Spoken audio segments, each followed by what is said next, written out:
சமூக நீதி கும்பல் வந்து கம்பு சுத்திட்டு இருந்துச்சு. நீ உன் குலத்தொழில பண்றியா அப்படின்னு. அதைத்தான் பண்ணிட்டு இருக்கிறேன். நானே கண்ணு முன்னாடி பாத்துருக்கேங்க. இந்த மகாபலிபுரம் ஸ்தபதிங்க காலேஜ் இருப்பாங்க, அங்க போய் பெரிய பெரிய டிகிரி வாங்கிட்டு வருஷக்கணக்கில் படிச்சுட்டு வந்த அந்த ஸ்தபதிங்க விக்கிரகங்கள் பண்றதையும் பார்த்திருக்கேன்.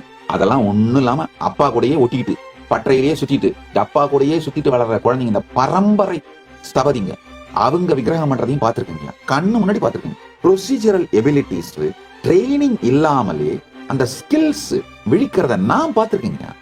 அறிவியல் மிக தெளிவா சொல்லுது, மனிதர்களோட ஸ்கில்ஸ் எளிதா வெளிப்படுறதுக்கு ஜெனட்டிக் ப்ரீடிஸ்போசிஷன் ஒரு முக்கியமான காரணம்.